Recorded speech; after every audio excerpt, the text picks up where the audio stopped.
Las noticias, protagonistas y tendencias del momento. César Miguel Rondón, en Conexión Radio. La voz que cuenta la historia mientras ocurre.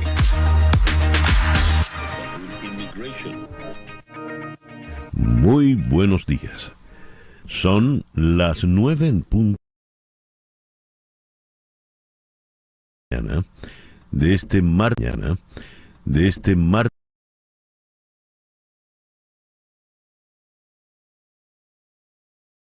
10 en punto de la mañana, a las 9 en punto de la mañana, usted está sintonizando en Conexión Radio por Éxitos 107.1 FM en Miami, territorio Éxitos. Usted también nos puede escuchar en donde quiera que se encuentre con su teléfono celular.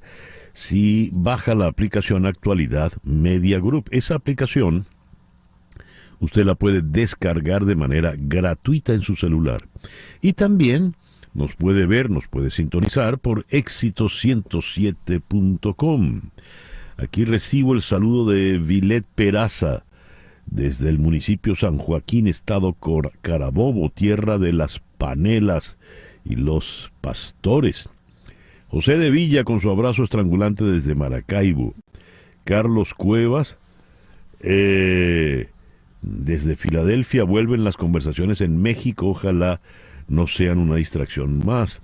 Ojalá. Rómulo Ramón Rodríguez, desde Santiago de Chile, saludos para Flor Alicia y César Miguel, muy agradecido. Henry Moreno Hernández, también desde Atlanta, celebrando el triunfo de los Bravos. Ahora en Filadelfia vamos con todo, dice él. Doña María Alicia Sifonte, siempre tan consecuente, desde Caracas. Nancy Teresa Herrera en Valencia, Venezuela. Gerardo Cerrado en Miami. Edgar Bravo en Madrid. Alfredo Eduardo González Pedrique con Marianela desde Dulcinella en Toronto, Canadá. Gracias pues a todos por reportar la sintonía de En Conexión Radio. En Conexión Radio es una producción de Flor Alicia Anzola para Éxitos 107.1 FM. Muy buenos días, Flor Alicia. Buenos días, César Miguel, y buenos días a todos. Laura Rodríguez está en la producción general. Muy buenos días, Laura. Buenos días a todos. Mariel Sofía Rodríguez en Madrid está en la producción informativa. Buenos días, Mariel Sofía. Saludos, muy buenos días a todos. En la edición y montaje está Jesús Carreño y en los controles Carlos Prato. Buenos días, Carlos. Buenos días, César. Ante el micrófono, quien tiene el gusto de hablarles, César Miguel Rondón. Hoy, 10 de octubre, es el día de Santo Tomás de Villanueva. Felicitaciones a todos los Tomás, empezando por nuestro nieto querido. San Claro de Nantes, San Paulino y Santa Tequilde de Jouar. En el calendario astrológico de Enrico Mariani tenemos para el día de hoy la luna menguando en Virgo. La luna de Virgo es la luna en la que usted quizás se ponga fastidioso, porque es la luna en la que quiere corregir todos los detalles, que todo esté a la perfección. Es la luna para limpiar, ordenar, poner cada cosa en su sitio, en su lugar. Es buena para ordenar desde el cajón, la gaveta, hasta la casa. Y la oficina, por supuesto. Es la luna, por lo tanto, si usted limpia y ordena, en la que va a encontrar todo lo que se le ha perdido. Buena para ir al médico, ¿eh?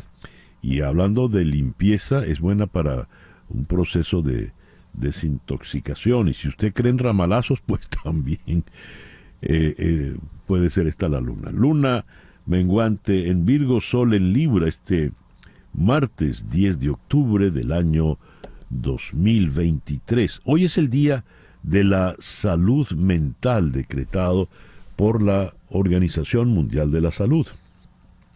El propósito de esta fecha es visibilizar el trastorno mental más grave que están padeciendo los miembros de la sociedad global, para generar un conjunto de estrategias que sirvan de apoyo a estas personas y les permita sobrellevar su enfermedad o curarse definitivamente. Es también el Día contra la Pena de Muerte.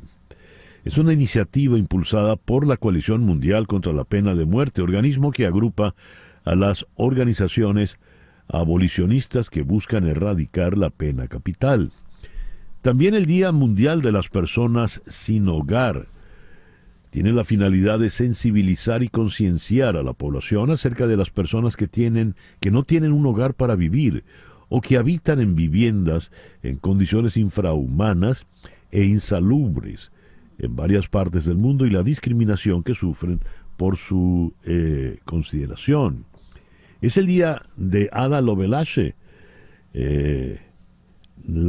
Esto es para reconocer a la matemática de origen británico, la señora Lovelace, considerada la primera mujer que programó una computadora. Y en Venezuela es el día del oftalmólogo. Felicitaciones pues a los oftalmólogos. Es también el día del soldado venezolano y día de la independencia de Cuba. En 1868 Cuba se independizó de España. Felicitaciones a todos los amigos, amigas y amigos cubanos, que son tantos, sobre todo en este sur de la Florida.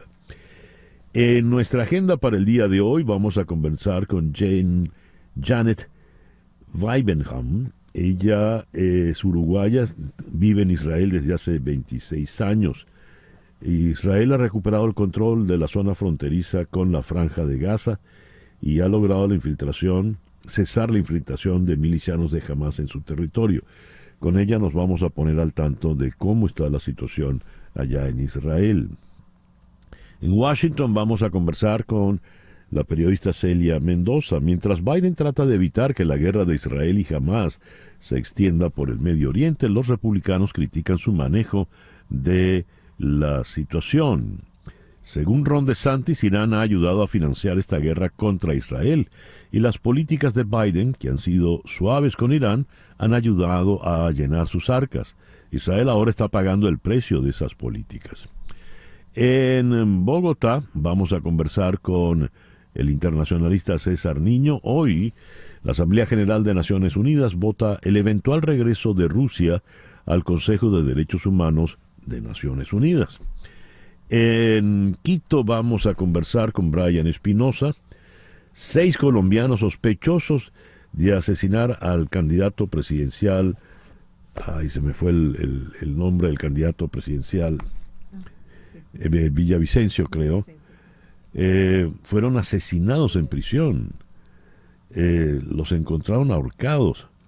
Dios, y esto cuando estamos ya en la recta final. El domingo ahí son las elecciones de segunda vuelta.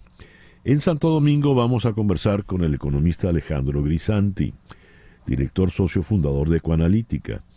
Ecoanalítica y Transparencia Venezuela han hecho un estudio donde encontraron lo siguiente: las actividades ilícitas han ganado terreno en la economía venezolana, donde el narcotráfico, la extorsión y el comercio ilegal de oro y combustible generaron 9.402 millones de dólares el año pasado. Una barbaridad. Y nuestro foro de hoy lo vamos a dedicar al cuadro político venezolano. A propósito de la salida de Enrique Capriles, de su aspiración en las primarias de la oposición, lo que esto implica, el rol que puede jugar Manuel Rosales, que asoma lanzarse al margen de las primarias, qué puede pasar con María Corina Machado ganando las primarias e inhabilitada, en fin. Todo esto lo vamos a conversar con la politóloga Carmen Beatriz Fernández. Ella está en Pforzheim, Alemania, y en Caracas el periodista Alonso Moleiro. Al repasar las efemérides del día de hoy, 10 de octubre, tenemos que el 10 de octubre de 1840, en el Reino Unido se emite el primer sello de correos, la primera estampilla se emitió en un tal día como hoy.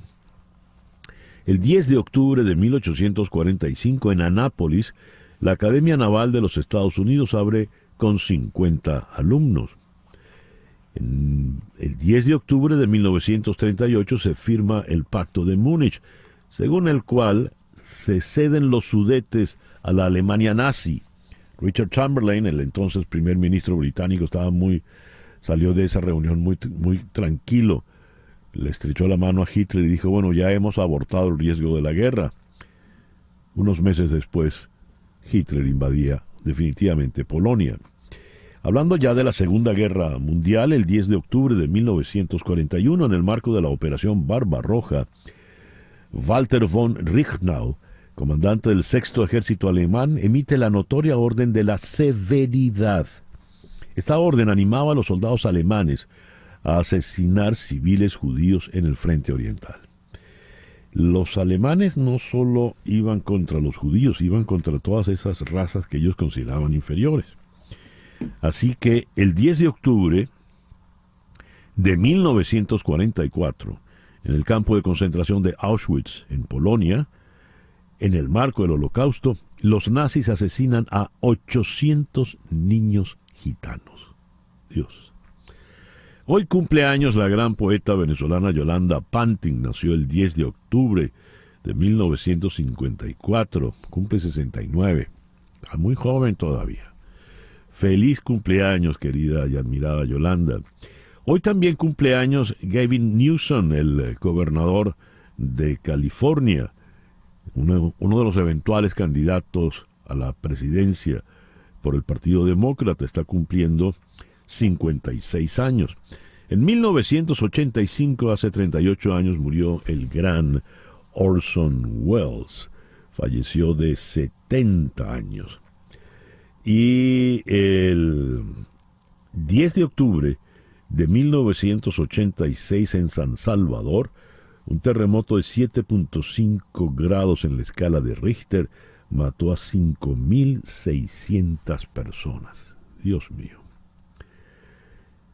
10 de octubre de 1813 nace Giuseppe Verdi. El 10 de octubre de 1917 nació uno de los grandes genios en el mundo del jazz, Thelonious Monk.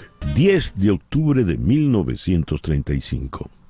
Se estrena en Broadway la ópera de George Gershwin, Porgy and Bess. El editorial con César Miguel Rondón. Son tiempos de ira, tiempos de indignación y tiempos donde la ira, la indignación, la impotencia alimentan la sed de venganza. En tiempos tan crispados, tan enervados, es importante hacer algunas precisiones. Me voy a valer de un post que puso la internacionalista mexicana Brenda Estefan para hacer algunas precisiones en estos tiempos de tanta indignación. A ver, nos escribe Brenda lo siguiente. Caramba, ahora se me fue el post. Aquí lo tengo ya. Israelí no es lo mismo que israelita o judío. Musulmán no es lo mismo que árabe, islámico, islamista o yihadista. Vienen entonces las precisiones. Islam, religión monoteísta basada en el Corán. Musulmán, que practica el Islam. Islámico, lo relacionado al Islam, la cultura islámica, la arquitectura islámica, la literatura islámica, la música islámica. Islamista es el que busca llevar a la política y a la vida pública de un país los preceptos religiosos del Islam.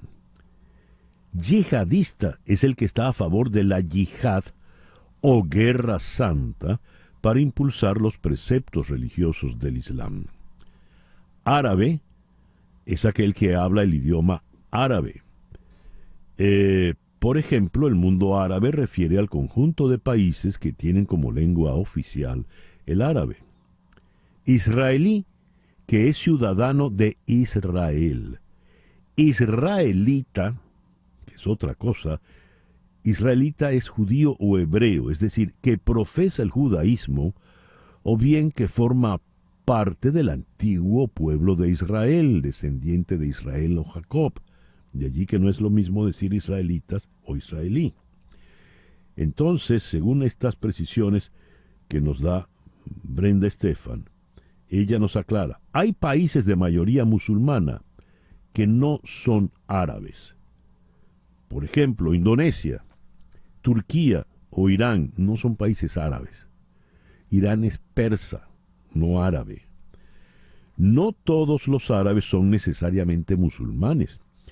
Por ejemplo, hay minorías judías o cristianas en países como Egipto, donde los coptos son un número importante. Ser musulmán no es sinónimo de ser islamista o yihadista. Hay cerca de 1.700 millones de musulmanes en el planeta, es decir, casi una cuarta parte de la población mundial, y se estima que la inmensa mayoría de ellos no son yihadistas. También se puede ser israelí, pero no judío.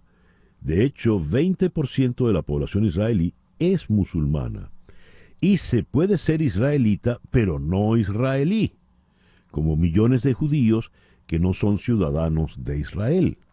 Un judío es un israelita, así haya nacido en San Bernardino, Caracas, ¿verdad? No es israelí, pero sí es israelita. Estas son precisiones importantes que hay que hacer.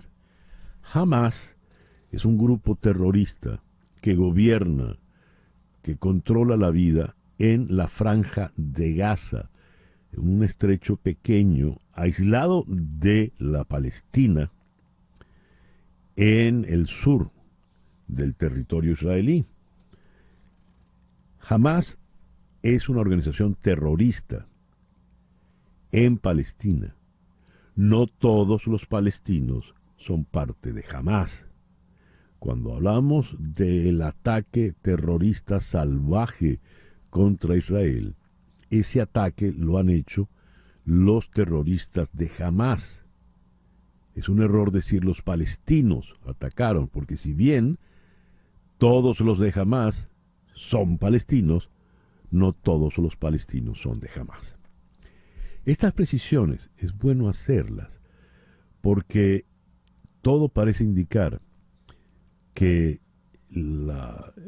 este ambiente bélico va a ir a mayores. Todo parece indicar pues que a una masacre vendrá otra, a un ataque vendrán otros muchos, y los muertos crecerán, la indignación, la ira, la rabia, la impotencia crecerán. Y ese es terreno fértil para confusiones y manipulaciones de todo tipo. Es bueno pues entonces que tengamos las cosas claras, los conceptos claros. Son las 9:20 de la mañana. Una pequeña pausa y ya regresamos en Conexión Radio por Éxitos 107.1 FM en Miami. Continuamos en breve con César Miguel Rondón en Conexión Radio por Éxitos 107.1 FM.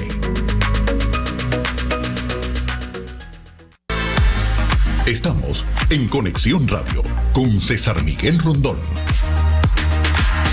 Son las 9:23 de la mañana. Contratar los servicios de un abogado de inmigración es un asunto serio porque establecerse en Estados Unidos requiere de trámites que debes realizar con abogados con mucha experiencia y conocimiento. Y ese es el caso precisamente de las abogadas de Canelo Fadul Immigration, especialistas en visas de inmigración laboral, familiar, humanitarias, entre tantas otras. Ellas suman más de 55 años de experiencia, asesorando desde la solicitud de la visa hasta la obtención de la residencia y posterior ciudadanía. Si necesitas asesoría para inmigrar y establecerte en Estados Unidos, llama al 844-8MIGRAR. 844-8MIGRAR, que equivale a 844-864-4727. Di que llamas de mi parte y la primera consulta será gratis. También puedes escribir a inmigraya@canelofadul.com. Canelo Fadul Immigration, reputación, confiabilidad y efectividad. Noticias de Estados Unidos con César Miguel Rondón en Conexión Radio. Robert F. Kennedy Jr. anunció en el Independence Mall de Filadelfia que abandonará su candidatura a las primarias demócratas y, en cambio, se presentará como candidato presidencial independiente en el 2024. Kennedy podría jugar un papel decisivo en una reñida contienda entre el presidente Biden y el expresidente Trump, favorito en las primarias republicanas. Una encuesta de Ipsos Reuters publicada este mes encontró que en un enfrentamiento a tres bandas para el 2024, el 33% de los encuestados apoyaría a Trump, el 31% a Biden y el 14% se iría por Kennedy. No lo dice la nota. Aquí sí. Para los hermanos de Robert F., Kerry, Rory y Joseph II, es un día profundamente triste. Bobby puede compartir el mismo nombre que nuestro padre, pero no comparte los mismos valores, visión o juicio. Fin de la cita.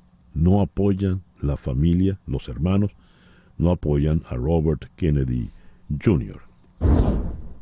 El expresidente de la Cámara de Representantes, Kevin McCarthy, mantuvo la puerta abierta a un intento de regresar, describiendo los pasos que cree que Estados Unidos debería tomar para responder a la crisis en Israel durante una larga conferencia de prensa. No respondió directamente, sin embargo, sí vislumbra un escenario en el que podría ser candidato a portavoz, Speaker of the House, si aceptaría que un colega lo nominara para volver a esa presidencia, o si cree que es la persona adecuada para dirigir la Cámara en el momento actual. Allen Weisselberg, jefe de finanzas de Donald Trump, quien ayudó a salvar el imperio inmobiliario del expresidente, evitando la insolvencia después de las quiebras de los casinos y de una aerolínea en la década de los 90, está de nuevo en el centro de atención, listo para testificar hoy en el juicio civil por la demanda por fraude de la fiscal general del estado de Nueva York, Leticia James, contra Trump y su empresa, la organización Trump. El vicepresidente de supervisión de la Reserva Federal, Michael Barr, defendió los planes para reforzar las reglas de aumento de capital bancario, una propuesta que estimó reducirá la probabilidad de crisis financieras. Los costos privados del capital deben sopesarse con los beneficios sociales de un mayor capital para crear un sistema financiero más saludable y resistente, argumentó Barr. El gremio de guionistas de Hollywood ratificó el nuevo convenio colectivo con los estudios de cine y televisión, poniendo así punto final a la huelga que había paralizado a la industria desde el mes de mayo. 9:28. Lo que ocurre en Venezuela con César Miguel Rondón en Conexión Radio. Según la agencia Reuters, Venezuela y Estados Unidos han avanzado en conversaciones que podrían aliviar las sanciones a Caracas al permitir que al menos una empresa petrolera extranjera adicional tome petróleo crudo venezolano para pagar su deuda, si Nicolás Maduro reanuda las negociaciones con la oposición en México, según informaron fuentes a Reuters. De acuerdo con Reuters, funcionarios venezolanos y estadounidenses han celebrado varias reuniones desde el año pasado. Según las fuentes, se espera que en las próximas semanas se realicen conversaciones separadas entre los enviados de Maduro y la oposición venezolana en México. Nicolás Maduro afirmó que han retornado al país casi 1 millón de migrantes, de los aproximadamente 2 millones que él aseguró salieron de la nación en los últimos años, como consecuencia de lo que él llama la guerra económica brutal y las sanciones internacionales. Adicionalmente, Maduro anunció que decretará el inicio de la Navidad a partir del 1 de noviembre. Ni la Navidad arranca el 1 de noviembre, ni se fueron 2 millones de venezolanos, ni ha regresado 1 millón de venezolanos.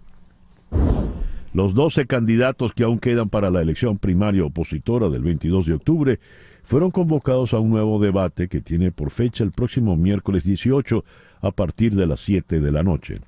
Propuestas para Venezuela, un debate para avanzar, permitirá a los aspirantes hacer el abanderado de la plataforma unitaria y en las presidenciales del 2024.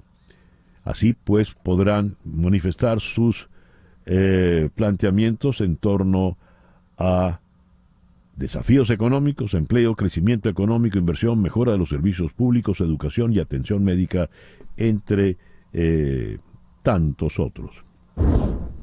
Ayer lunes se cumplieron 2 semanas desde que 8 ciudadanos se congregaron en la plaza techada de la Universidad Central de Venezuela para protestar.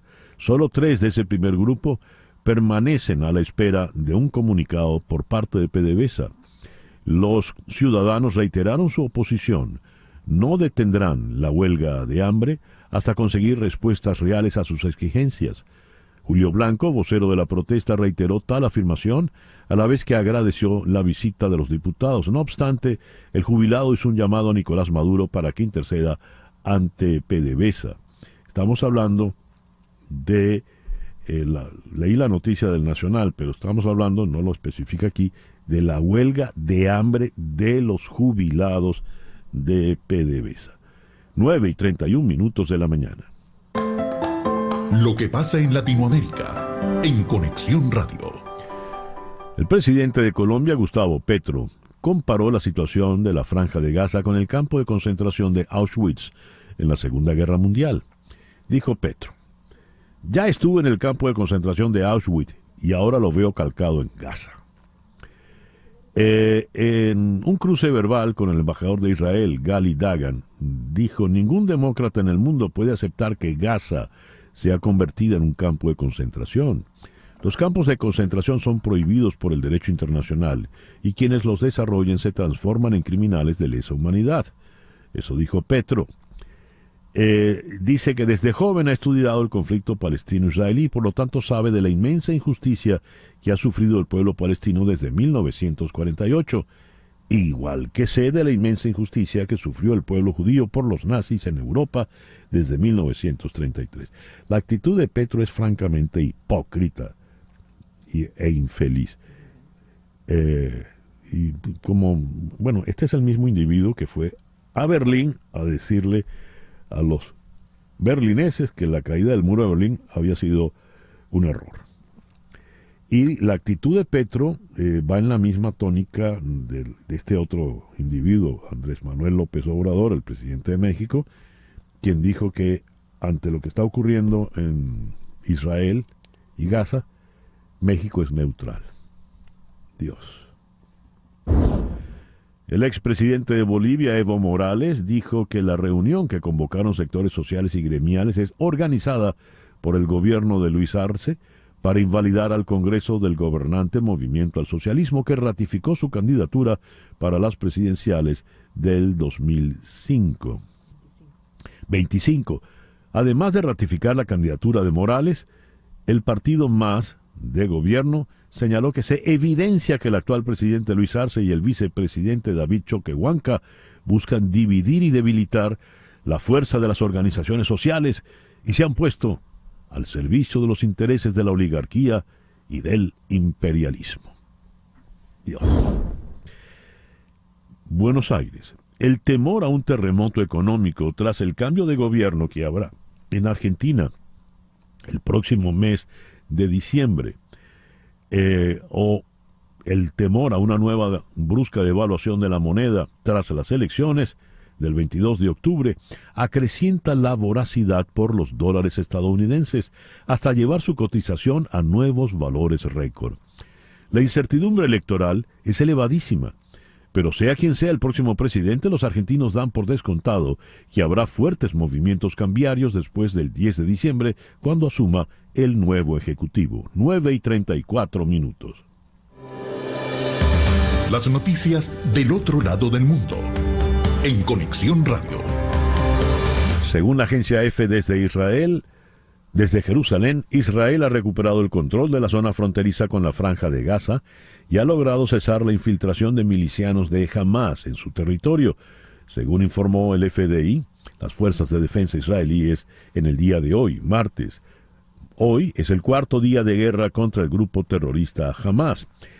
El ejército israelí confirma haber recuperado unos 1.500 cuerpos de milicianos de Hamas en Israel.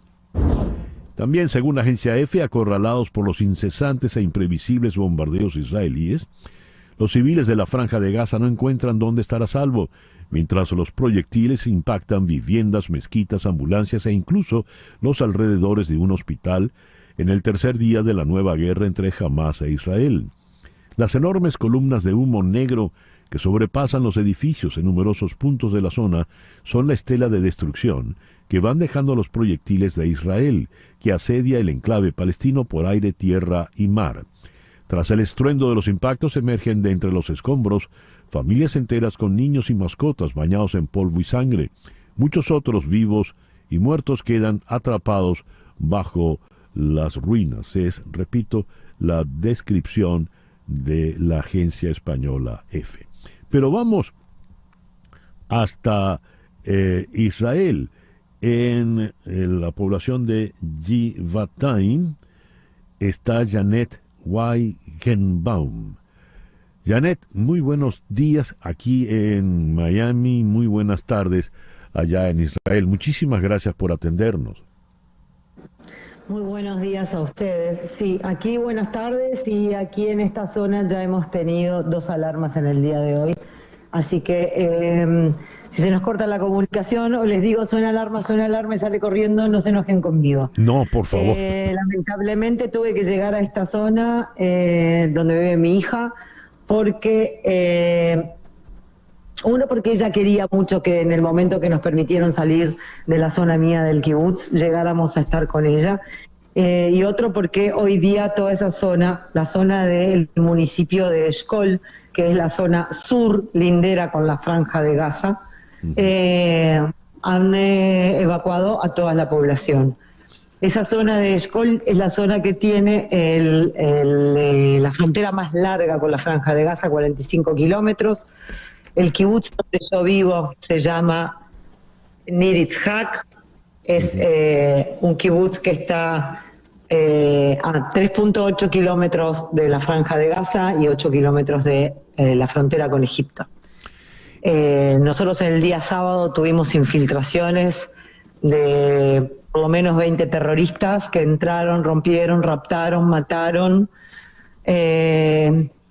rompieron... Ya, en realidad lo más importante no son ni los autos, ni las casas, ni las ventanas, ni nada de eso. Mataron a gente, se llevaron a una familia entera de gente originaria de Argentina, entraron casa por casa y fueron intentando abrir los cuartos de seguridad que nosotros tenemos en nuestras casas, y cuando no podían... tiraban tiros, por ejemplo, y alguna vez se encontraron con respuestas desde adentro también, ¿no? Que les tiraron porque hay gente que estaba armada. Pero lo desesperante de todo era que a través de uno de los grupos de WhatsApp del kibutz, todos íbamos sabiendo por dónde iban esos terroristas, y fuimos testigos del pánico de la gente que nosotros conocemos, de nuestros amigos, de gente apreciada, querida, de compañeros de trabajo. Fue una cosa muy desesperante. Yo tengo un compañero de trabajo desaparecido, una compañera de trabajo cuyo hijo también está desaparecido, otro compañero de trabajo que ha enterrado a su hijo. Dios. Janet, ¿cómo hiciste? Okay. ¿Cómo te protegiste? ¿Cómo hiciste? Quien vive al lado de la Franja de Gaza, ¿verdad? Frontera, el que está en la primera línea, desde el año 2011 se nos construyeron cuartos de seguridad en cada casa, ¿ok? Uh-huh. Entonces, nosotros tenemos 15 segundos para protegernos. Cuando suena la alarma, corremos y nos metemos en los cuartos de seguridad si estamos en casa. Hay veces que uno no está en casa y está fuera o trabajando en el campo, y lo que tiene que hacer es tirarse al piso, simplemente. Yeah. Pero esta situación sabemos cómo manejarla porque la hemos vivido ya 22 años, ¿verdad? Uh-huh. Ahora, ¿esto qué pasó? Obviamente hay consecuencias para los dos lados, porque si Claro. entra una horda de miles de palestinos, entran y empiezan a matar gente a mansalva, ¿verdad? Y borran familias enteras y borran la 10ª parte de la cantidad de jóvenes que estaban en una fiesta, en un festival de música, y los matan y los persiguen hasta matarlos y los dejan heridos, ¿verdad? Población civil neto 100%. Alguien estaba pretendiendo en el mundo que si vienen a matar en tu barrio, en tu casa, en tu familia, en tu país, Israel no responda. Janet, dice... Nosotros estuvimos más de 10 horas esperando que el ejército viniera a salvarnos de adentro de nuestras casas. Estábamos desesperados, la gente escribía, por favor, entran aquí, quieren entrar, estamos resistiendo, por favor, llamen a alguien. Ese era el grito de la gente en cada una de las casas. Nir Yitzhak tiene 300 casas, ellos estuvieron en unas 250 y debo decir que tengo un Dios aparte. Si es que existe, me cuido. Ya. Eso es lo que digo, porque a mi casa no llegaron, a mi barrio no llegaron. Estábamos muertos de miedo. Jamás me pasó una cosa igual. Estuvimos 10 horas encerrados sin poder salir del cuarto de seguridad, sin comida. Había alguna gente que no tenía ni siquiera agua. Nosotros por lo menos nos habíamos llevado un poco de agua. Por supuesto, encerrados quiere decir encerrados. No se puede salir al baño, no se puede ir a buscar agua. Si no tenías cargador de celular y se te quedó alguien sin batería o no tenía cómo comunicarse, también. Fue una cosa espeluznante. En un kibutz del municipio nuestro, Be'eri, se llevaron de rehén 50 personas, las pusieron en el comedor comunal. Kibutz es una granja agrícola colectiva, es una asociación colectiva, son familias que viven juntas, una especie de cooperativa somos, Sí. para ponerlo en términos quizás más entendibles, Sí. ¿verdad? Y estábamos todos esperando. Los cuentos son terroríficos, espeluznantes, de haber matado niños a quemarropa. Dios. Israel bombardea y mata niños porque jamás los pone en la primera línea, porque no los defiende, porque tiran a Israel desde adentro de las escuelas, desde adentro de las enfermerías, lo poco que hay, porque todo el dinero que ha recibido el Hamas en estos últimos años ha sido solamente invertido en el odio y en el armamento contra Israel. ¿Quién se hubiera imaginado? Yo no les puedo explicar, durante casi 2 horas lo único que se veía en la televisión eran rectángulos naranjas, eso quiere con nombres de lugares. Ujú. En esos lugares estaban sonando las alarmas. Durante casi 1:30, 2, todo el tiempo se renovaban los nombres. Fueron miles de misiles tirados al mismo tiempo. Dios. Se cumplen 50 Sí. años de la guerra de Yom Kippur, el Día del 67, Perdón, sí. que fue una cosa espantosa, dicen todo el que estuvo aquí. Esto 10 veces peor, Janet, porque una pregunta. toda la tecnología parece ser que no ha servido para defendernos. Janet, una pregunta. Ya no estás en este momento que hablas con nosotros, no estás en el kibutz, estás lejos. No estoy en el kibutz. 600 personas casi fueron evacuadas Sí. del kibutz. Ahora- Hubo todo un operativo el domingo de noche para Sí, ahora, estás sacarnos a todos. ¿a qué distancia del kibutz está, de la frontera de Gaza estás en este momento? La pregunta te la hago. No, en este momento estoy en Tel Aviv, es más lejos. Ahora, Algo pero- así como 1:30, 2 Sí. horas de mi casa. Y en Tel Aviv dices que hoy ha habido 2 alarmas ya. Es decir, Yo viví hoy 2 alarmas en esta zona de Tel Aviv y aledaños, Sí. ¿verdad? Quiere decir En que esta continúan zona los sonaron ataques. 2 alarmas. continúan los ataques desde Me he Gaza. pasado todo el día hablando con la prensa internacional, Sí. no he leído noticias, sé que en el norte tuvieron también incursiones desde ayer. Ahora, pero O sea que hay sí, también gente La- encerrada en refugios. la pregunta que te hago, ¿es decir que todavía hay ataques a territorio israelí desde Gaza? Ah, sí, por supuesto. Sí, esto no va a parar y esto a mi entender, después de 26 años de vivir en Israel y en la zona donde vivo, esto no se termina de un día para el otro. Y en la zona donde vivo, esto no se termina de un día para el otro. Esto es tristísimo. Sí. Y todo esto, por supuesto, no ayuda para nada, para promover nada que tenga que ver con la paz, la tranquilidad. Por supuesto. El kibutz donde yo vivo, en 1997, cuando yo llegué, teníamos 97 trabajadores palestinos, con quienes teníamos una excelente relación, eran compañeros de trabajo, ¿ok? Era gente de confianza. Y ahora tengo otra vez alarma. Gilad. Yala, ¿dónde tenemos la llave de acá? Acá, bueno, vamos.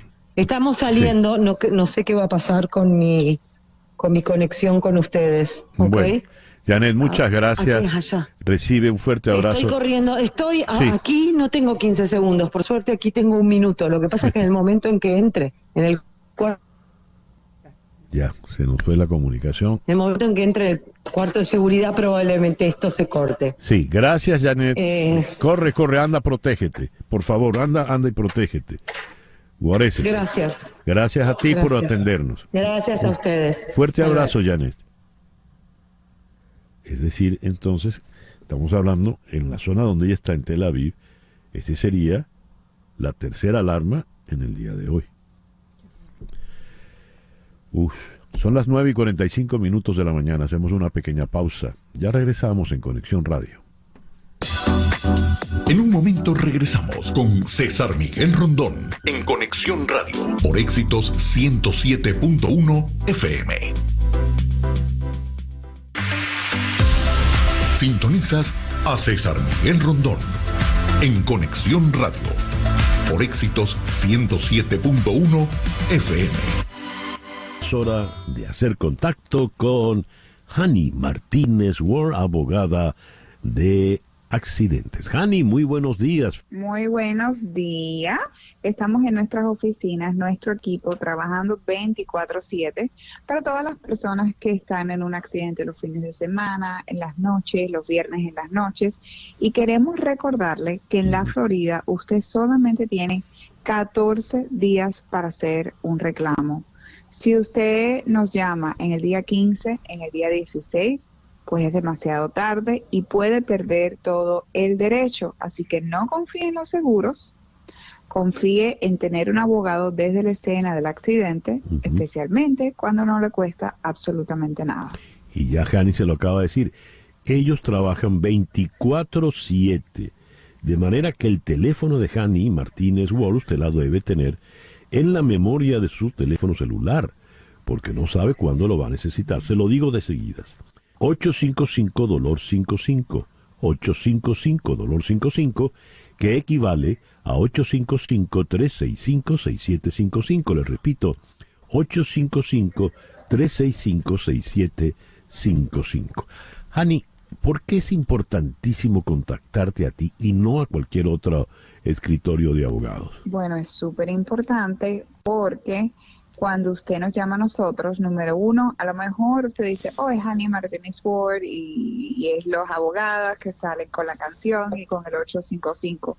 Para la compañía de seguros sabe que somos una compañía que tenemos más de 10 años especializados en accidentes, que tenemos un equipo que si no da el dinero que estamos peleando, tenemos un equipo de abogados que van hasta el final y ganan los juicios. Como hablamos, en principio de año cerramos un caso por exceso de $100 millones. Acabamos este mes pasado cerrar un caso por 1.7 millones. La semana pasada cerramos un caso por más de $1 millón. Entonces, ¿por qué pasa eso? Porque la compañía de seguro sabe que si no nos dan la oferta que le corresponde a nuestro cliente, tenemos abogados que van a ir a juicio y van a ganar en corte.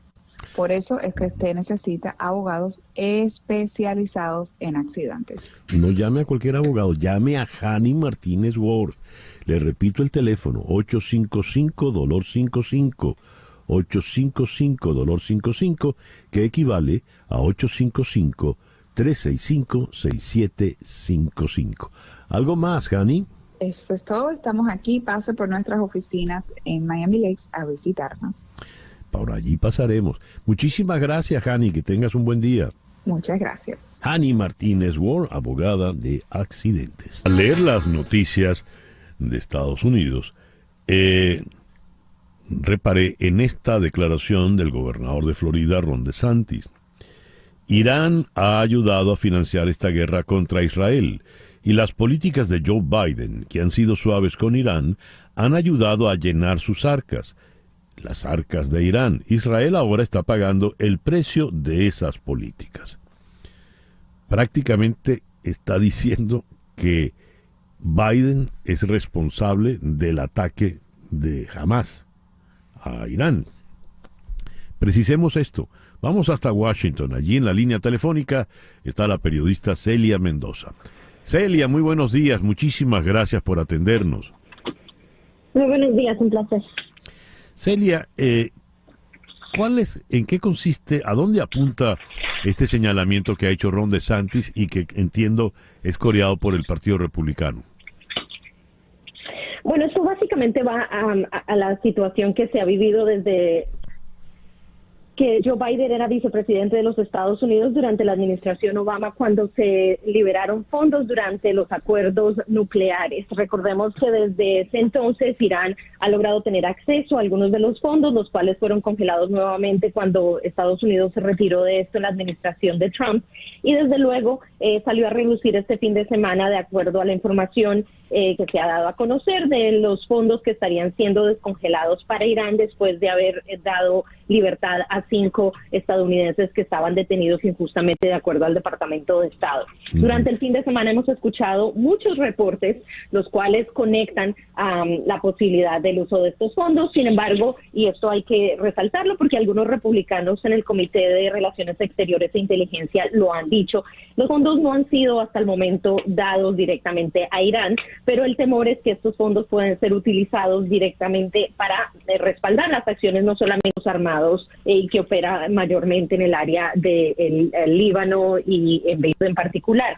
Pero lo que sí ha sido claro, y esto es lo que la administración ha tratado de dejar y ha enfatizado, es que los fondos no se pueden gastar y tienen que ser utilizados para situaciones humanitarias. Esta es la información que ha manejado la Casa Blanca, pero esto no evita que exista desde luego conexiones y esta idea de que cuando Irán tiene acceso a fondos, los ha utilizado precisamente para respaldar y para seguir dándole fuerza a grupos como este, que es Hamas. De hecho, durante el fin de semana, el Wall Street Journal reportó que había, que de hecho, las fuerzas de Irán, la fuerza islámica, que es oficial en ese país, en Teherán, habrían dado luz verde a este ataque a Hamas, y esto se habría hecho en Beirut durante una reunión que habrían tenido.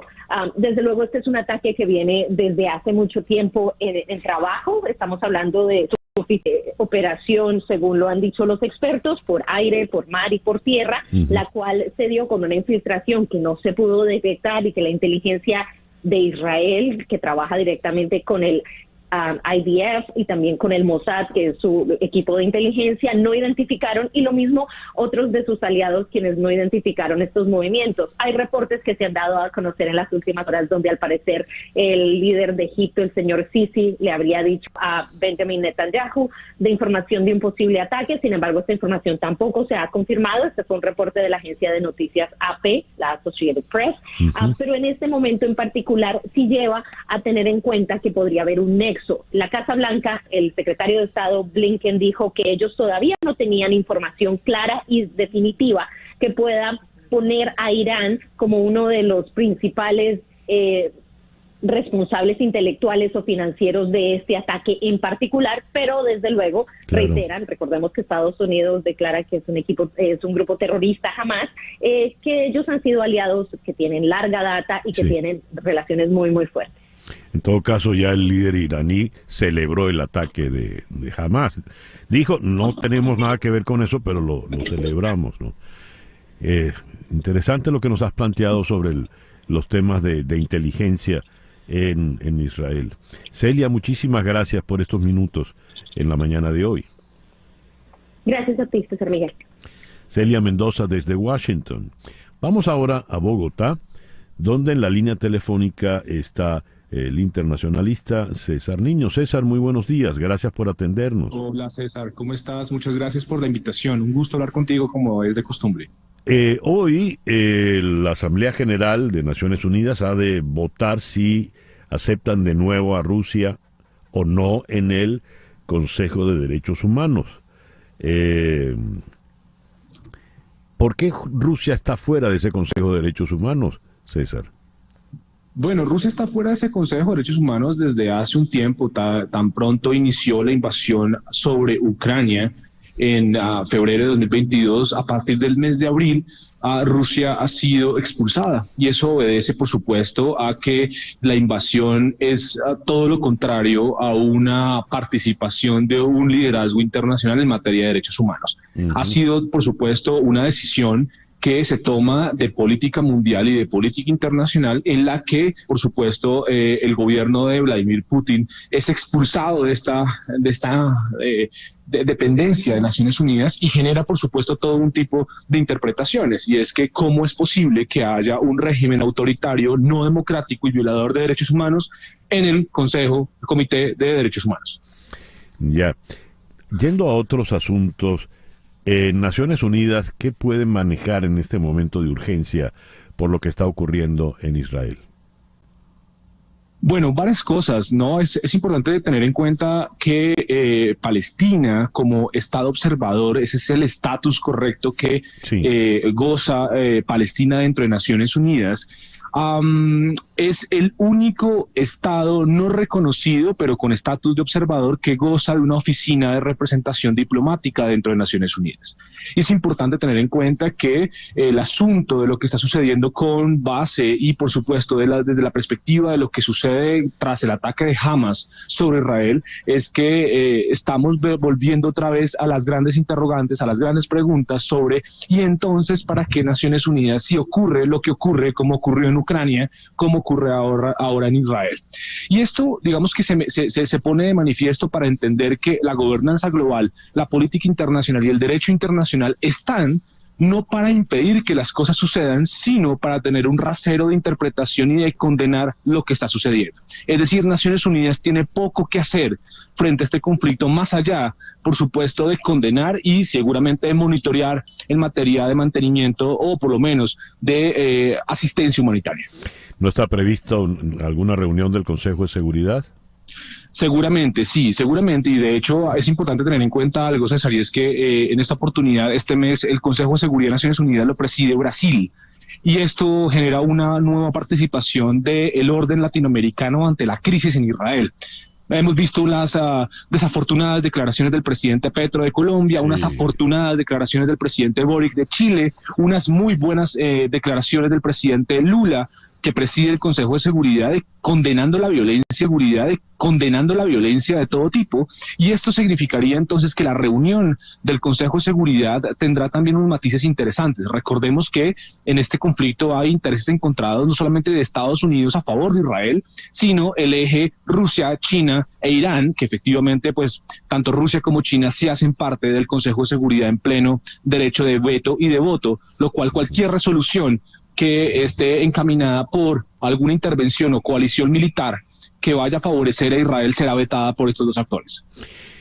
Antes de cerrar, me gustaría tu opinión. ¿Por qué Petro declaró lo que declaró, César? Porque, por ejemplo, López Obrador fue infeliz al decir que México era neutral en el conflicto. Es una declaración realmente infeliz, pero lo de Petro fue más allá. ¿Por qué? Lo sé, Petro digamos que tiene un gran problema de comunicaciones estratégicas, lo voy a decir por dos cosas. En la mañana del sábado, justo cuando se conocían las atrocidades del grupo terrorista Hamas sobre población israelí, a la media mañana hora colombiana, la Cancillería del país mandó un comunicado expresando, por supuesto, desde el marco del derecho internacional, la condena a los ataques de Hamas sobre territorio israelí. Y creo que esa fue una de las sensaciones más interesantes y más correctas posibles en ese momento. Minutos después fue bajada de la página web y minutos después fue descolgada y borrada de todos los medios de comunicación. Posteriormente, el presidente Petro hace una suerte de trinos, no, por sus redes sociales, y son desafortunadas sus declaraciones, desconociendo de alguna u otra manera lo que estaba pasando y parcializando su opinión como jefe de Estado. Recordemos que ya no es un candidato electoral, ya no es un tuitero, sino efectivamente es el presidente de la República. Luego, es de condenar sus declaraciones porque de alguna u otra manera está metiendo en problemas a Colombia con un aliado estratégico para el país, que es Israel. Recordemos que una de las grandes asistencias militares y ayuda militar que recibe el Estado colombiano en materia de lucha contra el terrorismo y narcotráfico provienen de Israel. Entonces ha habido un rifirrafe en las últimas horas entre el embajador de Israel en Bogotá junto con el presidente del Museo del Holocausto en Jerusalén, que le ha aclarado al presidente Petro que su desconocimiento sobre lo que ha pasado en los campos de concentración y su odiosa comparación frente a los campos de exterminio, pues puede meter en problemas al Estado colombiano. Bueno, no nos olvidemos, César, que es el mismo que en Berlín le dijo a los berlineses que fue un error la caída del muro. En fin. Así es, correcto. Gracias por esa aclaración. César, muchas gracias por atendernos en esta mañana. A ti, muchas gracias. Un gran abrazo. César Niño, internacionalista desde Bogotá. 10:03 de la mañana, una pequeña pausa y ya regresamos en Conexión Radio por Éxito 107.1 FM en Miami. Una pausa y regresamos con César Miguel Rondón en Conexión Radio. Son las 17:00 de la mañana. La renuncia de Enrique Capriles a su candidatura en las primarias del próximo 22 de octubre ha sacudido, sin lugar a dudas, el escenario político venezolano, sobre todo en la oposición. ¿A quién beneficia una salida como esa? ¿Cómo funciona el argumento de la inhabilitación? Me retiro porque estoy inhabilitado. Sin embargo, cuando se inscribió, ya estaba inhabilitado. ¿Qué hay detrás de todo esto? Vamos a abordar este tema con la politóloga Carmen Beatriz Fernández. En este momento está en Pforzheim, espero haberlo pronunciado bien, Alemania. Carmen Beatriz, muy buenos días, muy buenas tardes por allá. Carmen. Buenas tardes, San Miguel, encantada de estar con ustedes.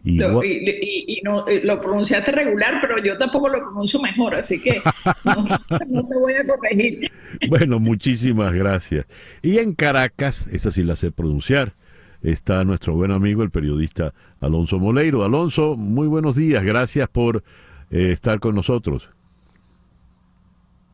¿Tienes el mute puesto, Alonso? No se te oye. Aquí estoy. Buenos días, encantado de saludarte, César, como siempre, a tu audiencia, y saludos a Carmen Beatriz. Muy bien. Carmen Beatriz, ¿cómo interpretas la salida de las primarias de Enrique Capriles? ¿A quién beneficia esto? ¿Qué puede ocurrir? Bueno, yo creo que básicamente creo que para entenderlo hay que analizar un poco el contexto de la primaria, ¿no? O sea, creo que las primarias vienen siendo ya desde hace algún tiempo unas primarias con muy poca incertidumbre. Es decir, es muy claro ya en todas las mediciones y los políticos son los principales consumidores de encuestas y están muy claros en los números. Viene siendo muy diáfano que María Corina Machado es lo que el anglicismo dice la front runner de la contienda, ¿no? El caballo claramente ganador de la contienda. Por mucha diferencia, además con mucha holgura. Entonces, en esa carrera por las primarias, bueno, hay una cantidad de candidatos que les agrega valor perder contra María Corina Machado, pero no es el caso de Enrique. O sea, a Capriles no le agrega valor perder en estas primarias. Al resto de los contendores sí. O sea, perder siempre es difícil para todos, pero hay veces que tú puedes ganar perdiendo. Ya. Y creo que es el caso de la inmensa mayoría de esos 12 candidatos, pues es con la única excepción de Capriles.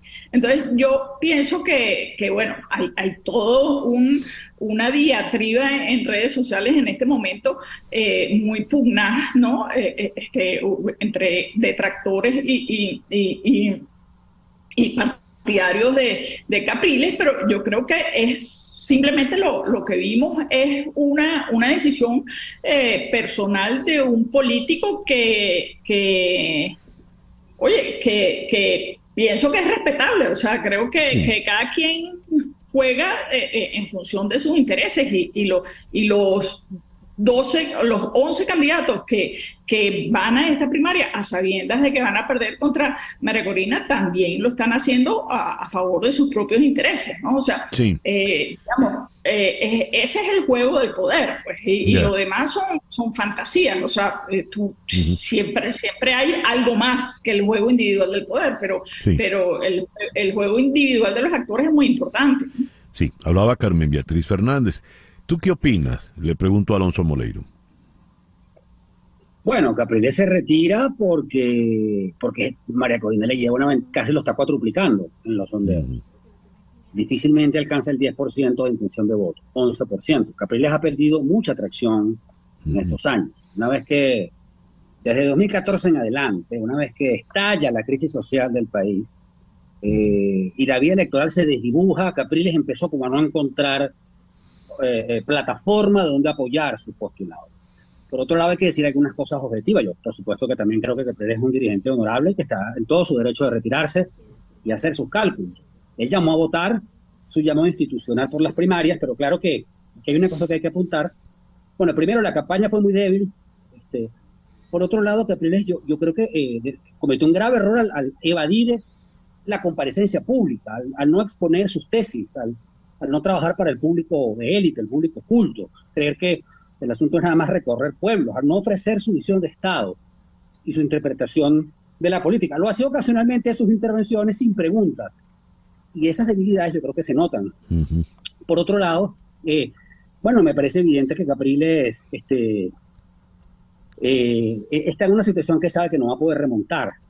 Las primarias están, es decir, el liderazgo de María Corina, estamos en una situación que es doble, ¿no? Por un lado, María Corina tiene un liderazgo en intención de voto de primaria, pero también un liderazgo nacional muy alto, cercano al 50%, depende de la medición que se haga, pero las primarias como institución, digamos, que iba a galvanizar el consenso, están en problemas. Yo creo que la organización avanza y en la Comisión Electoral hay la firme determinación de terminarlas, que es un mandato. El resto de los candidatos también, los candidatos minoritarios, de Carlos Prosperi y de Elsa Solórzano para abajo, todos están comprometidos. Pero hay muchos actores, incluso algunos analistas, formadores de opinión, que si el que estuviera adelante fuera otro, tendrían otra actitud con las primarias.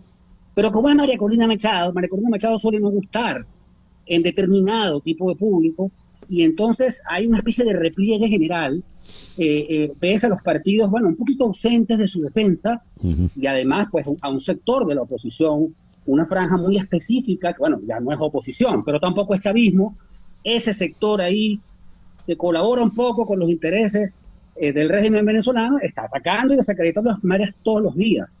Entonces, bueno, también la intención de voto en las primarias es bastante buena, pero no es sensacional, no es igual que los números de María Corina Machado, que sí son sobresalientes. Entonces, en estas circunstancias estamos. María Corina está afincando su estrategia un poco en la gestación de una consulta ciudadana que produzca consenso y legitimidad, pero la propia consulta anda ahí bamboleando. Y eso, bueno, representa una circunstancia que es un riesgo, pues. A ver, les planteo lo siguiente. Por lo visto, tal como lo exponía Alonso, María Corina Machado está tan desprendida que no le hace falta la primaria. Y la primaria compromete, la primaria compromete a los que están allí. Ahora, el señor Rosales parece que ha amenazado con lanzarse, y si se lanza, evidentemente sería fuera de la primaria. La oposición unida, lo que se llame la oposición, es algo que puede preocupar soberanamente al régimen. Más pregunto, ¿está unida? ¿Quiénes serán en definitiva los candidatos a la presidencia en el año 2024? Comencemos con Carmen Beatriz, por favor. Bueno, la primaria yo creo que ha sido positiva y ha resuelto unas cuantas cosas importantes, ¿no? Ahora, la primaria no ha resuelto del todo quién va a ser el candidato, ¿no? Esa es una tarea pendiente de las fuerzas democráticas de la sociedad, ¿no? Es decir, nosotros damos por hecho que María Corina Machado va a ganar holgadamente las primarias. Ahora, a lo que se refirió Capriles en su renuncia ayer o anteayer es estrictamente correcto. O sea, viendo desde el punto de vista de la realpolitik, la inhabilitación pesa y seguirá pesando. Entonces tú vas a tener que encontrar un espacio donde decidas cómo vas a escoger a quien definitivamente sea el candidato de la unidad, si efectivamente se sigue en unidad. Más allá de si se sigue o no en unidad, yo creo que va a haber otros candidatos. Sin duda va a haber candidatos que de alguna manera le hagan el juego a un gobierno cuya mayor ventaja es justamente que los adversarios estén desunidos, ¿no? Entonces, los incentivos para que haya más candidaturas pues están servidos y ya los hemos visto muy claramente asomados por allí, ¿no? Con las propuestas de Juan Barreto en torno a un gran movimiento que apoye al Conde, por ejemplo. O sea, ese pues es un actor que seguirá estando allí para el 2024. Ahora, la pregunta es ¿qué tan unidas van a estar las fuerzas democráticas que damos por buenas, ¿no? Hablaba Carmen Beatriz Fernández. Me gustaría oír tu opinión al respecto, Alonso, por favor. Bueno, sí, yo creo que las primarias van a representar viene un despliegue. Creo que las primarias, es muy probable que la oposición venezolana no presente un solo candidato, es decir, porque es que además aquí hay dos tesis. Por un lado, hay un sector de los dirigentes opositores que creen que para regresar a la democracia es necesario un poco interactuar con el gobierno, llegar a ciertos acuerdos, construir una cierta confianza, ofrecerles garantías de que todo va a estar igual y llegar un poco a la democracia con ellos. El resto de la oposición, y creo que es un sector mucho más grande, lo que quiere es restaurar el ejercicio democrático sin condicionantes de ninguna clase. Entonces, ahí hay una división, que además es una división personal y de intereses, que se va a expresar más adelante. O sea, yo veo difícil que haya en este momento y en los meses que vienen unidad, porque además hay otros factores opositores o no chavistas que van a participar con sus candidatos. Y la Alianza Democrática sacó una buena cantidad de votos en las elecciones parlamentarias pasadas, claro, fueron ellos nada más, pero es decir, podrían sorprender. Yo no creo que haya que descartar lo que esa corriente pueda hacer al final, pero yo pondría el foco del problema un poco también, diría, al final, porque es que aquí podría haber acuerdos después, en determinadas circunstancias y ante unos dilemas y cruces, a lo mejor esas dos corrientes que no se pueden, digamos, que están verdaderamente no deseándose la una con la otra, pues claramente ni Rosales ni Capriles quieren mucho con María Corina ni viceversa, pero ahí podría haber, creo yo, algún tipo de acuerdo que ahorita no podemos ver, pues, que forzado por las circunstancias políticas. Pero yo creo que Manuel Rosales va a recoger el voto, si se lanza y si lo dejan, con una campaña muy blanda, el voto donde haya gente que diga, bueno, mira, esto es lo que podemos aspirar, y ya. Yo creo que Maduro puede creer que derrota a Rosales. Yo siento que el chavismo no respeta a Manuel Rosales, lo está usando. Manuel Rosales es un gobernador competente, está haciendo un montón de cosas. Y bueno, María Corina Machado tiene, por supuesto, el capital político del momento, y lo va a usar, igualito que Capriles tiene derecho a renunciar. Ella dirá, bueno, yo tengo derecho a usarlo porque este es mi momento. Sí. Entonces, independientemente de que la inhabiliten o no, ella va a jugar un papel aquí hasta el final, y ahí podríamos ver combinaciones no pensadas. Pero claro, podría no pasar nada también. O sea, podría pasar lo mismo de siempre, que es que los delanteros opositores solo frente al arco no pasen la pelota y voten el disparo y no haya jugada. Esa película ya la hemos visto, ya la conocemos. Quiero agradecerles inmensamente, pues, que nos hayan acompañado en estos minutos en el programa de hoy. Carmen Beatriz Fernández, allá en esa ciudad de Pforzheim, forzada en Alemania. Gracias, Carmen Beatriz. De nada, quiere decir puerto. Así que para la próxima, puerto es mucho más... Bueno, la ciudad del puerto, pues. Muy bien. Y Alonso Moleiro en Caracas. Muchísimas gracias, Alonso. Muchísimas gracias, César. Saludos. El reloj nos dice 10:20 de la mañana. Una pequeña pausa y ya regresamos en Conexión Radio por Éxito 107.1 FM en Miami. En un momento regresamos con César Miguel Rondón en Conexión Radio por Éxitos 107.1 FM. Esta noticia viene desde el Ecuador. 6 colombianos sospechosos de asesinar a Fernando Villavicencio, candidato presidencial ecuatoriano por el Movimiento Construye, fueron asesinados en prisión. Las muertes, según El País de Madrid, dice, se producen a días de la segunda vuelta presidencial en el Ecuador. Hubo un motín en la cárcel, pero los cuerpos, los 6 colombianos, se les encontró ahorcados sin signos de violencia ni de torturas. A ver, ¿qué se dice en el Ecuador de estos asesinatos? Vamos a Quito. Allí está el periodista Brian Espinosa. Brian, muy buenos días. Muchísimas gracias por atendernos. Hola, César Miguel, ¿cómo estás? Muy buenos días, qué gusto saludarte nuevamente. Así es, como lo comentabas, el asesinato de 7 personas procesadas que ya fueron detenidas por el asesinato del ex candidato presidencial Fernando Villavicencio ha generado un remesón acá en la política y en las decisiones gubernamentales. Luego de estos asesinatos, los 6 que lo mencionabas fueron asesinados en la penitenciaría del Litoral en Guayaquil y uno más en la cárcel del Inca, aquí en la capital de los ecuatorianos. Son 7 personas en total. Luego de esto, el Consejo de Seguridad del Gobierno Nacional se reunió de manera urgente el día sábado por la mañana y tomó varias decisiones, entre ellos, por ejemplo, remover al comandante general de la Policía Nacional, Fausto Salinas. Ahora lo reemplaza César Zapata. La cúpula policial, anunció el presidente de la República, Guillermo Lasso, será reestructurada. Eso es lo que dijo el día sábado, y ya se han generado y se han concretado varias salidas de la cúpula policial, como por ejemplo también el director actual del Servicio Nacional de Atención a Personas Privadas de Libertad, SNAI, entidad encargada de todo el sistema penitenciario. Luis Ordóñez fue removido.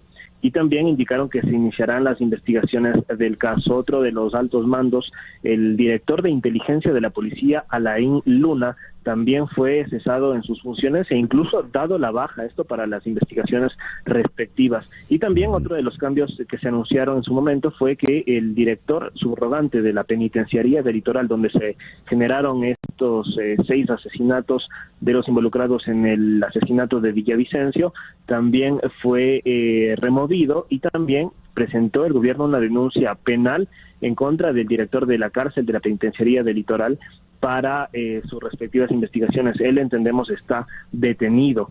Como te comentaba, esto ha generado acá al menos un revolucio total por supuestamente los asesinados estaban a cargo de la seguridad, de la vigilancia del gobierno, eran testigos protegidos, y no se ha tenido mayores información de las investigaciones. Incluso el FBI está aquí en el país investigando el hecho y tampoco ha emitido un pronunciamiento. La Fiscalía General del Estado el día sábado por la tarde emitió un comunicado en el que afirmó que una persona procesada también por este delito del asesinato del ex candidato, había dado una declaración jurada en la que había indicado cuál es el monto y por qué, quiénes son los autores materiales, pero no ha mencionado nombres.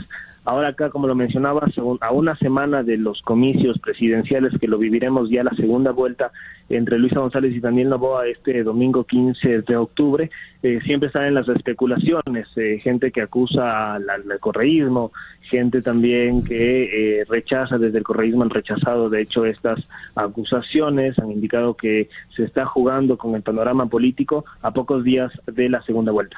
¿Por qué le interesaría al correísmo estar involucrado en esos asesinatos?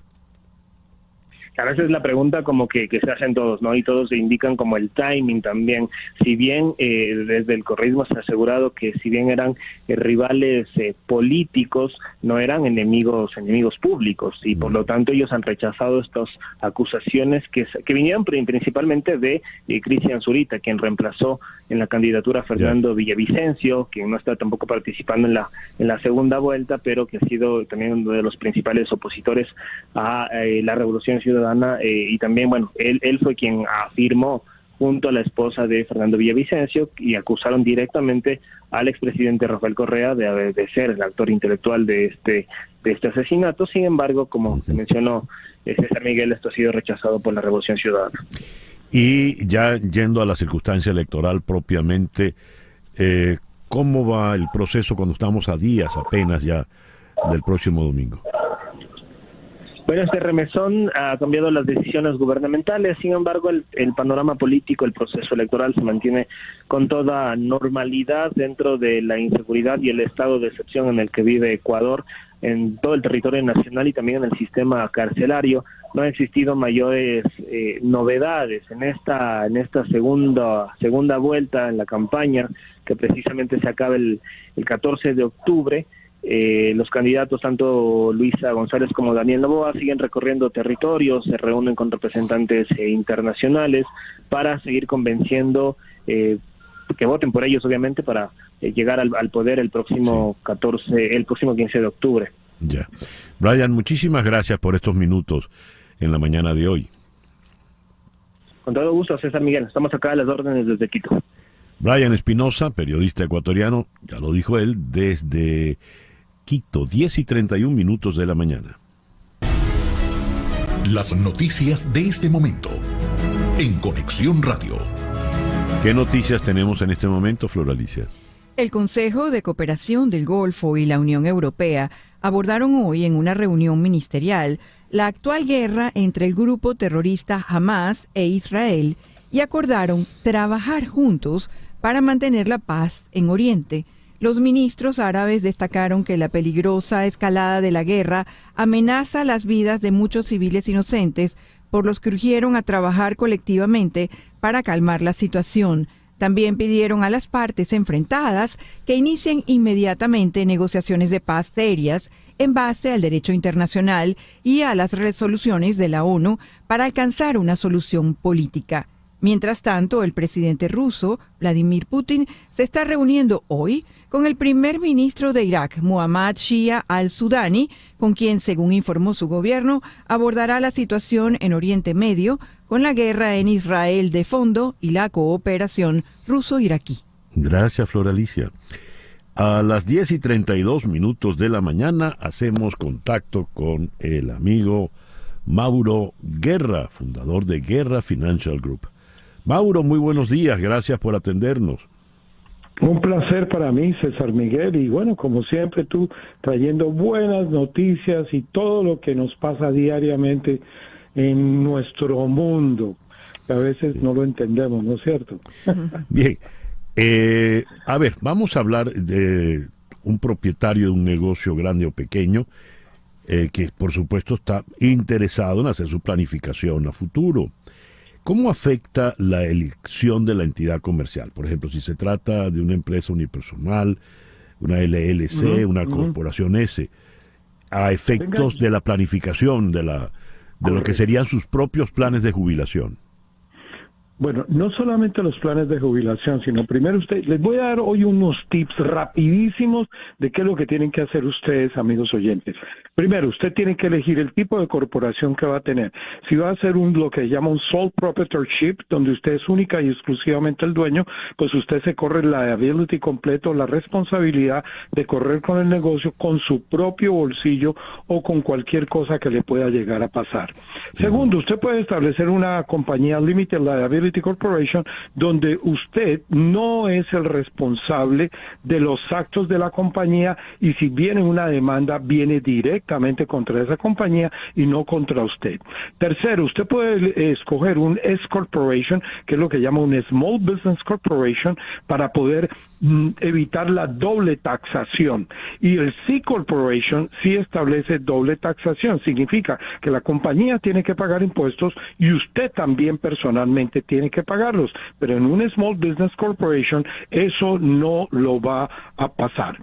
Bueno, vamos a hablar de otra cosa también importante. ¿Cuáles son los costos de su negocio? ¿Cuál es el break-even point? Los costos de su negocio es cuánto le va a costar manejar y mantener el negocio. Yo le pregunto a muchos dueños de negocios que cuánto dinero necesitan para mantener el negocio y escasamente ellos responden lo que hay que pagar a empleados. Sí, pero hay que pagar una renta, hay que pagar los costos operativos y usted tiene que tener esos costos básicamente organizados. Usted tiene que saber, escuchen bien esto, cómo operar su negocio sin ganar usted un solo dólar. Escúchenme bien, sin ganar, es decir, cuál es mi costo de manejar el negocio sin ganar dinero. Y segundo, cuál es el costo de mi negocio ganando dinero. Es decir, usted necesita 3, 5, 7 o 10 mil dólares extras para usted tendrá que aumentarle esto al negocio. Segundo, usted tiene que saber hablar y describir su negocio. Muchas personas no obtienen tantos clientes porque no saben describir el negocio. Tercero, la legalidad de su negocio, las licencias que tiene que tener, sostener. Muchos de ustedes operan un negocio sin tener ni siquiera básicamente las licencias. ¿Cuáles son las reglas del Estado y cuáles son las licencias que tiene que tener pertinentes? Son muchas cosas. Yo no me dedico a hacer las corporaciones, pero cuando hacemos financial planning, claro, miramos punto a punto lo que una persona debe hacer, César. Mauro, me llamó la atención personas que hacen su negocio, crean su negocio y no saben describirlo, no saben explicarlo. Oh, es uno de los errores más grandes que se pueda imaginar. No puede ser. Usted...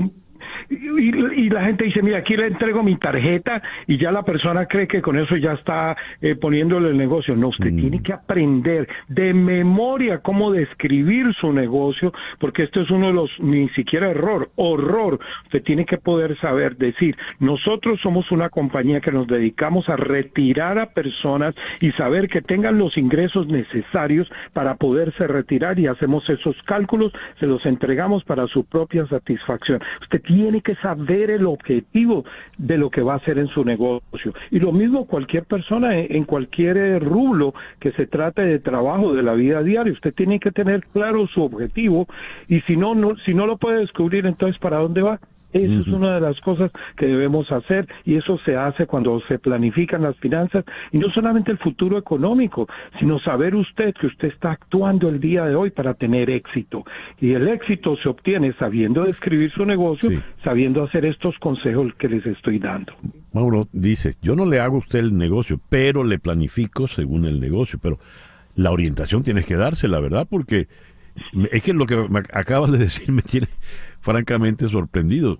Asumo yo que nadie conoce mejor su negocio que el propio dueño, ¿no? Dicen así. Sí, César. Pero no es verdad.